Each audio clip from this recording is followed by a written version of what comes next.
No. Don't say that. That is a bad phrase to say. Welcome to another episode of the Dan and Dani podcast. We are so glad to be back with you today. We have another fun episode planned for you, which will also be educational. Today, we're going to be talking about how you can get started working out from home. And I know since lockdowns, this has been a topic a lot of people are interested in.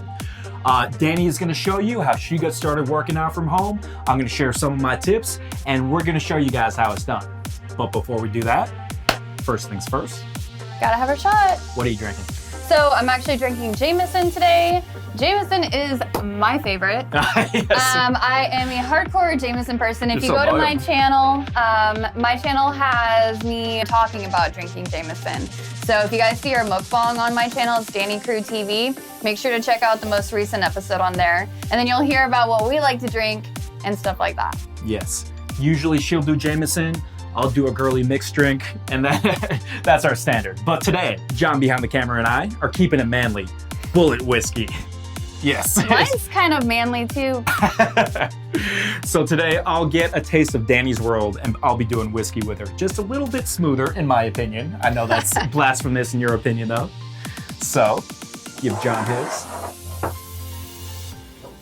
Cheers. Cheers.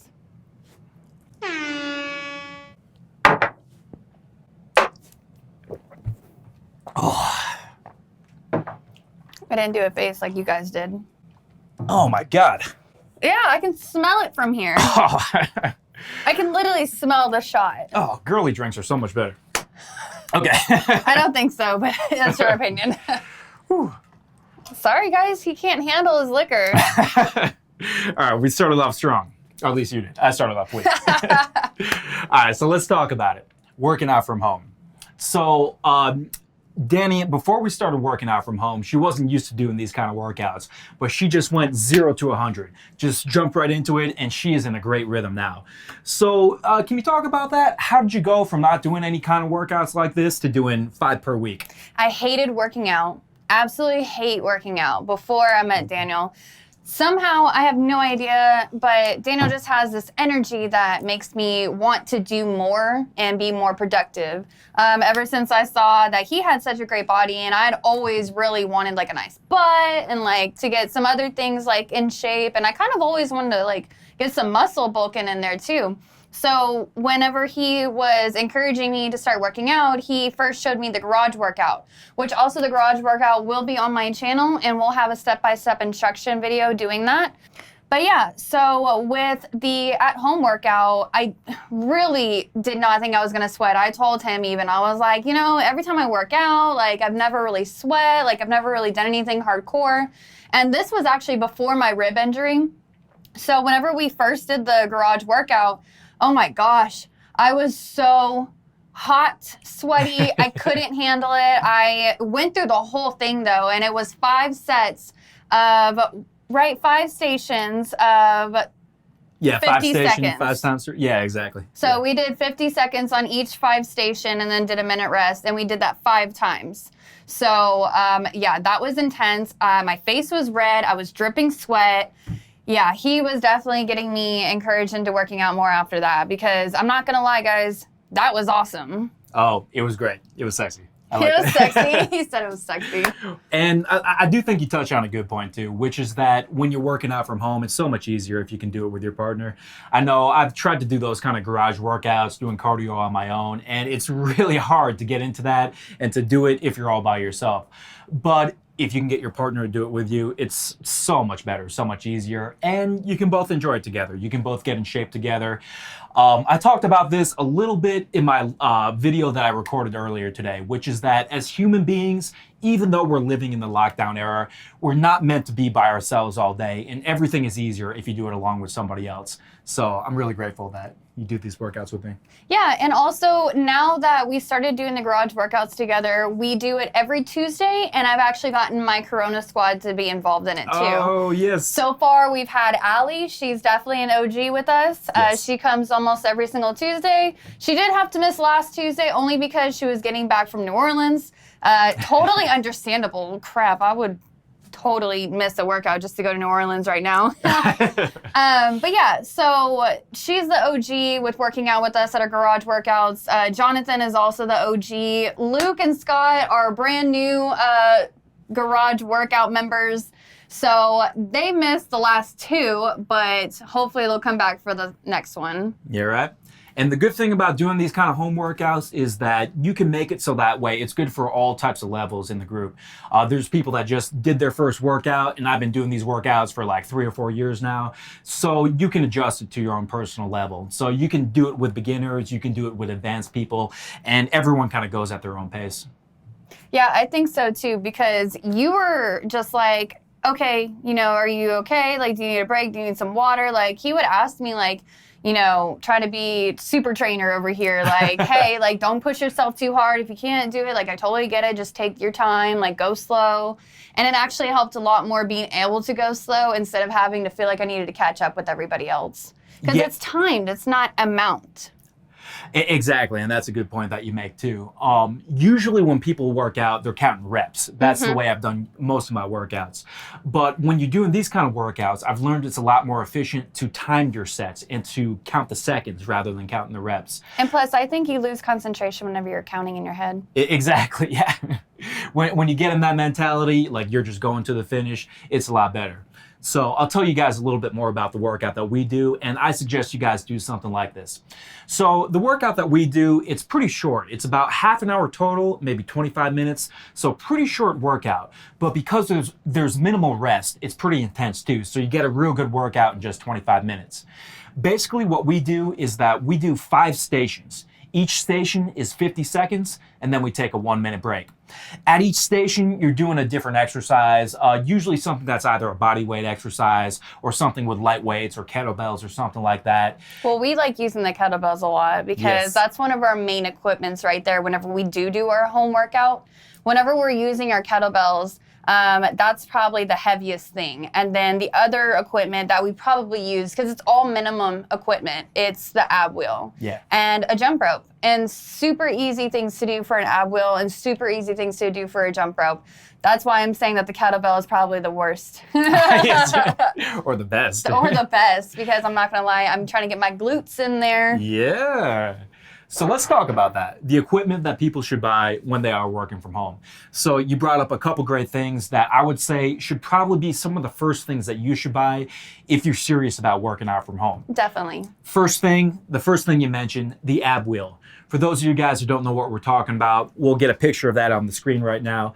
And I know what you're thinking when you look at this. This looks like an infomercial gimmick type device, basically like a wheel with some handles on it. But this is actually one of the best ab exercise things that I've ever worked out with myself.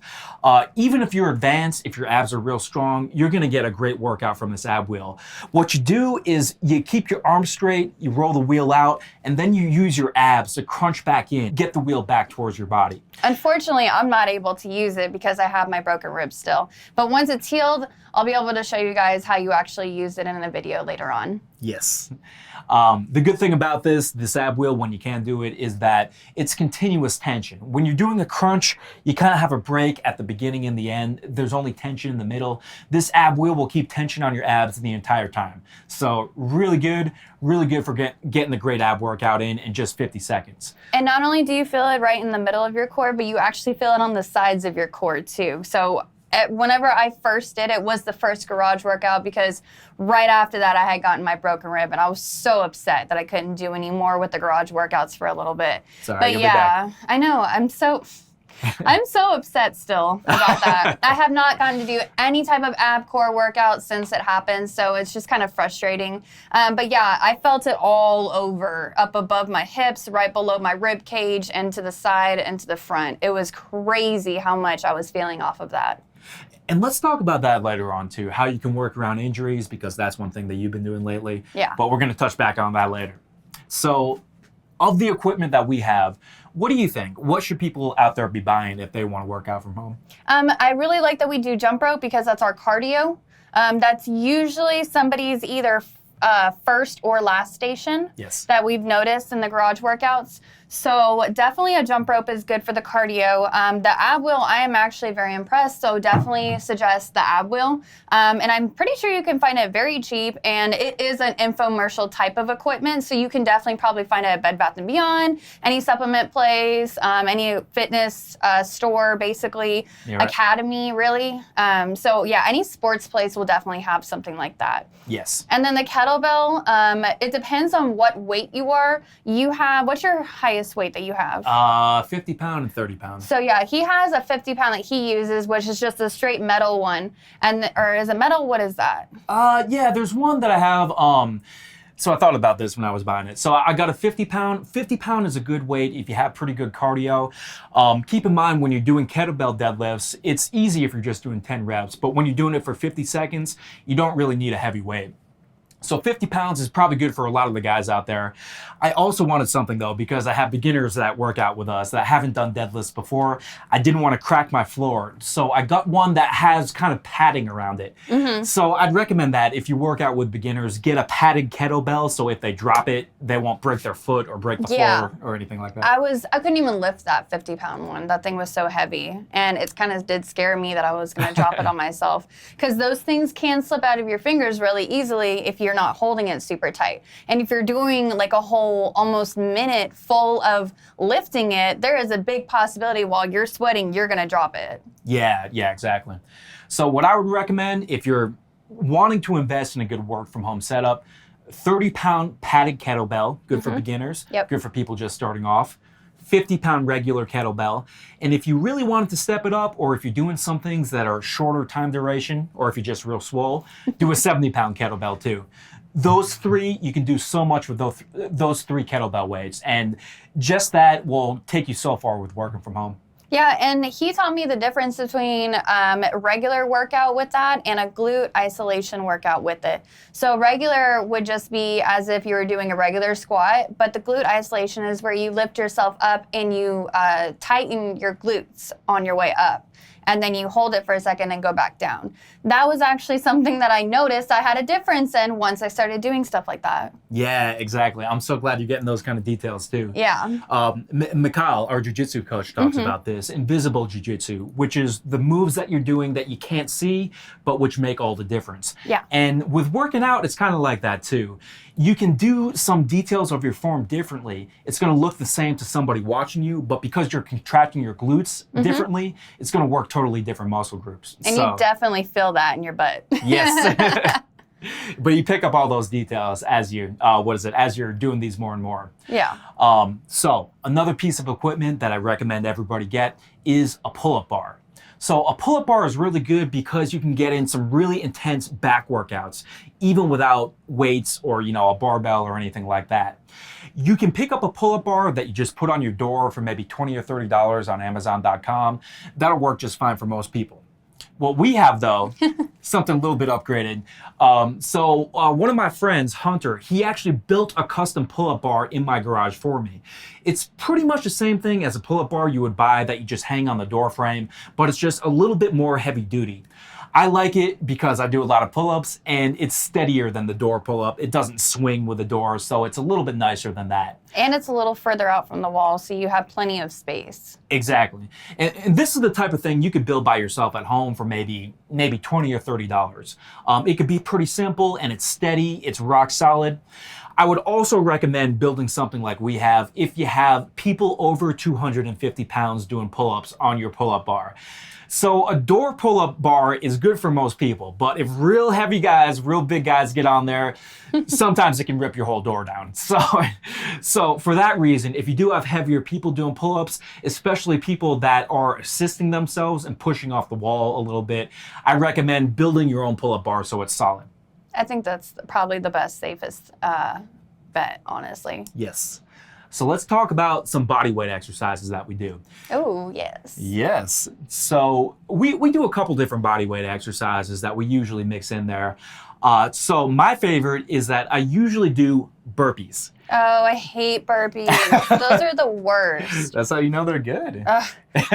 They just take so much air out of me, that's all. And exactly. They take so much air out of you because they're using everything on your body, your chest, your legs, your back. everything is getting worked when you do burpees. Now, when you're doing sets like we do 50 seconds per set for 5 rounds and then 5 times through the whole cycle. So basically you're doing 5 rounds of burpees for 50 seconds per round. I've tried to do that with regular burpees the entire time, and even if you're in good shape, it's pretty difficult to make it through the whole time. What you can do if you want to work out from home, get a little more cardio in, is that you can do multiple push-ups on your burpees. So for example, you could do a burpee where you do 3 push-ups, then stand back up, and then jump. So the benefit of this is that you'll be able to go a little bit longer before you get exhausted and you have to stop. Also, for you guys out there who are looking to work the chest a little bit more, you get a little bit more of an upper body workout. So you balance things a little bit more between your upper body and your lower body.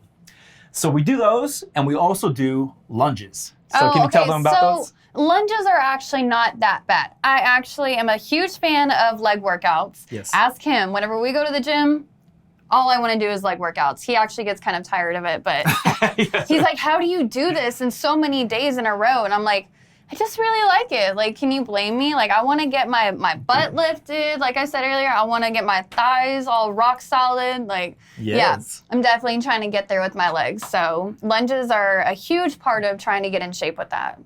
I actually kind of like it that you're like that, though, because with guys that are bodybuilders, usually they have so many excuses to not do a leg workout. Like, oh man, I did legs 3 days ago. I can't do it again. Or, or like, oh, I'm a little tired. I walked a lot today. I can't do a leg workout. But you're always done. Yeah, and I'm not going to lie, the only thing that kills me is whenever I do my calf races now. Yes. I'm just so not used to calf races that the next day my legs are burning. Like yesterday, I was like, yep, I'm feeling those calf raises from yesterday. And it was crazy. You guys will actually see that video as well whenever I upload that to my channel on my vlog. So Yes. Stay tuned for that one. Yeah, and check that out if you want more of a tutorial of exactly how this workout is done. But just to give you guys a big picture overview, what we do is 5 rounds, 50 seconds per round. Each round is a different body weight exercise or a different cardio exercise. And then we take a 1-minute break. 5 times through that entire cycle, and then you're done. In just 25 minutes, you get a good workout in. Yeah, and I really like that it's super short too, that it's not super long, because we go to the gym for at least an hour every single time.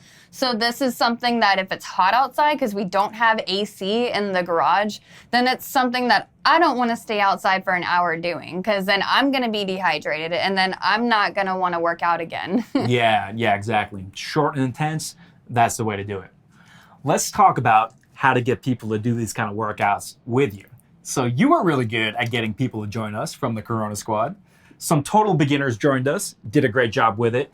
We actually had one of our friends, Luke, join us. I've never seen this before. He drank a beer before the workout. A third of a beer. Well, even so, I've never seen that before. And as he was doing the workout, he was actually vaping. Smoking his Juul. He was vaping as he was doing the exercises. It actually fell out as he was walking from his very first station to the second out of his pocket. So I picked it up. I was like, Luke, you dropped your Juul. Like, why are you carrying your Juul? Like, my stuff, my phone, my Juul, everything stays inside the house, away from my vision, so I don't want it. So what I've found is that when you get beginners to work out with you, first of all, this can be really good. If you get somebody into working out, I think it can really change their entire life. Mm-hmm. And it's one of the best things that you could introduce to people. So what I found, though, is that I've made the mistake of introducing people to this workout a little bit too fast in the past. The mistake that I've made a few times with different people is showing them the exercises as I do them myself. I've been doing this for 3 or 4 years now, and I show them, for example, like the burpees and the pull-ups and the things that are the more advanced version. What I found is a little bit better way to get people into that is to give them a beginner version of certain exercises rather than giving them the advanced version right away. For example, rather than doing pull-ups, what we do is we have people do kettlebell deadlifts with 30 pounds. Yeah. Or rather than doing burpees, what they'll do is they'll just do lunges at a slow pace. Or rather than do ab wheel, they do reverse crunches. Exactly, yeah. Like Luke needed to do the reverse crunches. The ab wheel was a little too advanced for him, as it would be for some people that haven't used it before. Yes.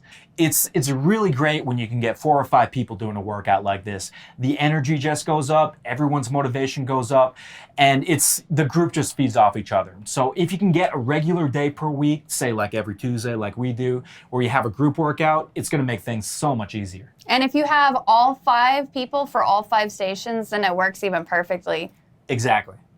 So let me tell you one more thing about this, which is that home workouts can accomplish a lot more things than you think. So before lockdowns, I was the type of person where I was like, oh man, home workouts are bullshit. I need to go to a gym. I need to pump iron.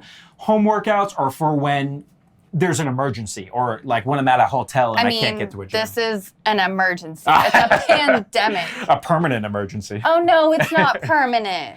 Just for the next 10 years. I don't know. Okay, I won't put that out there. Hopefully it'll end soon. But one thing that was positive that came out of this was that I discovered that you can get a lot more done with home workouts than I thought before. I thought I was going to lose muscle egregiously by doing these kind of home workouts and not doing bench press and things like that. But really, it wasn't as much as I thought. I might have lost a small amount of muscle, but doing workouts like this, I do feel like I got leaner than I was before. And altogether, the visual effect was that it was better with the home workouts than without it. But what do you think? Home workouts versus the gym? Do you think you can get as much done at home? Well, as what I've seen and observed from what you do at the home workouts, you do a mixture of things per station. Yeah. So what he does is he'll start off with the sometimes he'll start off with lunges. With his lunges, he does 2 different ones. He'll do jumping lunges, and then he'll do regular lunges. That gives you in 2 different ways. When he does a jump rope, he does it 2 different ways. He goes slow with 1 foot each foot, or he'll go really, really fast. And then along with your ab wheel, like you'll do the ab wheel, but he goes like all the way down to the ground and then comes back up super, super slow. So he's getting basically his entire body. And then when you go to your kettlebell deadlifts, I always notice he runs over to his pull-up station, does a few of those, and then goes and does kettlebell weights with his 50-pounder. Yes. That's also a really good thing to do. Yeah, exactly. That's a really good detail that you pointed out. So it's important that you always keep these workouts the right amount of challenge. So that way you're working hard, but you're not working too hard where it's impossible. So that's why I don't think it's that big of a deal if it's either the home or the gym. Exactly, right? Because you can really turn it up if you know how. A good way to turn it up so it's challenging for you but not too hard is to have a hard and an easy version of each exercise that you do. You do the hard version as much as you can, then you go to the easy version when you can't do it anymore. So for me, just like what you were saying, I'll do pull-ups until I can't do any more pull-ups, then I'll finish out the round on the kettlebell deadlifts. Yep. Or for example, I'll do the jumping lunges where you do a lunge and you jump back and forth. Then I'll go to standard lunges when I can't do that anymore. So even if you're just getting into that advanced exercise, and let's say you do 3 pull-ups, or you do 5 reps of jumping lunges, then you go to regular lunges, you can kind of dial up and dial down the intensity to the perfect amount for you. And to be honest, no matter what you think between a comparison of home workout and gym workout, I feel like the gym workout's is for people that want it to be easy.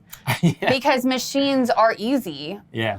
Every single machine helps you because you can pick which weight you want. You're not using like your entire full extent of your body in it. Whereas a home workout, you're literally working out every single thing and you're using maybe really heavy equipment or barely anything, so you're doing it all on your own and you're not using any help. So that's why I think a home workout's probably going to challenge you a little bit more. Yes, exactly. And the best part about home workouts, I think, is that you don't have to wear a mask. No, you don't. No, not at all. Wearing a mask while you work out, I mean, we've done it. We've done it many times. But tell me what I said in the beginning. I was like, this isn't so bad. And then as soon as we got real intense with the workouts at the gym, I was like, oh, now I see what people are talking about when they hate wearing masks here. Hey, but she powers through. Even doing jujitsu, I'm like choking her with a mask. I hate doing jujitsu at the gym sometimes just because we have the mask on. It's just like, yesterday we tried to do a bunch of guarding and stuff like that and trying to go through different moves on how to get out of some safeguards and stuff. And each time, I'm just like, or I'm just like, I'm just on the floor dying and I'm sweating. I can't breathe. This mask is killing me. So he suggested, do the under nose face mask Yes. to help breathe a little bit better. Yes, those tips will be coming in a future podcast. But a good thing about the mask while we're doing when we're doing jiu-jitsu and things like that is that it makes things so much tougher when you have limited oxygen, especially when you're first starting off. In a way, though, doing jiu-jitsu with a mask has actually really helped me. The reason for that is when you're wrestling with somebody like Mikhail or like a really good black belt, when you're wrestling with someone who really knows what they're doing, that's the way you feel all the time. They're always restricting your breathing somehow, so you never really have full oxygen when you're rolling with somebody really good. Yeah. So it just simulates that at all times, even if you're rolling with somebody who sucks. And how long have you been doing jiu-jitsu for? About 10 years. Yeah. So the more he does it, the better you get at using the mask because you learned. I think whenever you are constricted or restricted, I guess, into doing something that you're not used to, I think it helps you get better senses when you're doing fighting. Yeah, right. You get the focus on getting efficient breathing. Yes. But that's something which is better for advanced people. If you're getting beginners into working out, it's a lot better if you can start them off without a mask, get them into the mask once they're already in pretty good shape. Yeah, and that's how you started me. I was without a mask. Yes. And that was at the home workout. Yes. So you have now been doing these home workouts for, what's it been, about a month? 2 months now with you. Yes, 2 months in the rhythm. So she went from 0 to 100, no workouts, to 5 hard workouts per week. Do you have any final tips for the people out there who want to start working out from home? How can they get into it like you have? So even with my fractured rib, I have taken some substitutes and alternatives into certain stations. So I don't do the ab wheel, of course, like I said before. What I do is I just do squats. With my lunges, it's basically the same thing. Kettlebell deadlifts, those can strain my rib in some point of it. So what I like to do is I actually just like to do more squats if I can. So I'll do half kettlebell deadlifts and then I'll do squats the rest of the time if I start feeling sore. Because you really don't want to push it. You really, really just want to let your bones heal back up in a timely manner. It just takes time. That's a really good tip that Dani just shared.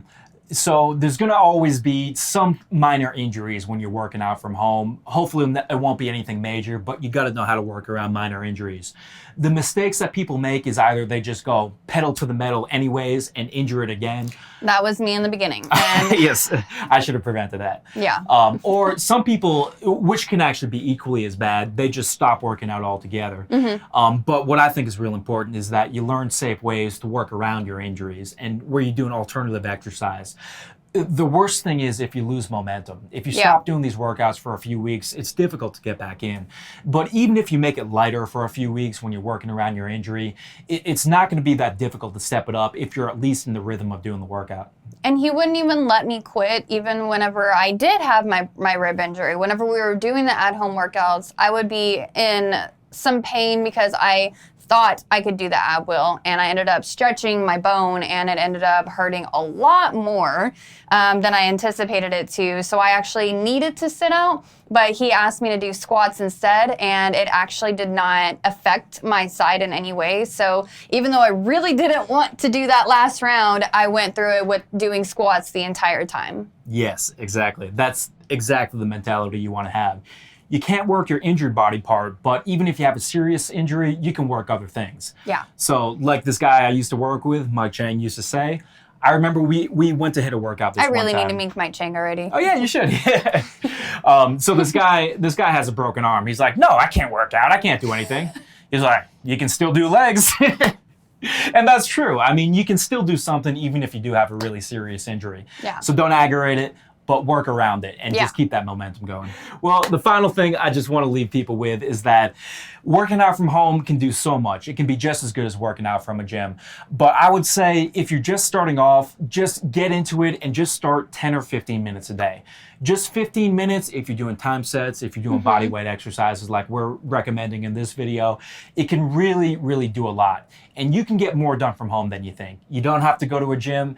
It can be something that can really make you a lot more healthy. body, give you more energy, make you look better. Your whole life will change once you start doing these workouts. So please, get into it, start doing home workouts. And we'll bring up next time in another episode how we do our supplement work so that way you guys know what you guys can take in order to stay healthy along with doing your workouts at the gym or at home. Yes, good idea. All right, so that'll be it for this episode. Make sure to subscribe down below. Yes, subscribe Thanks, down below. guys. Have a good day.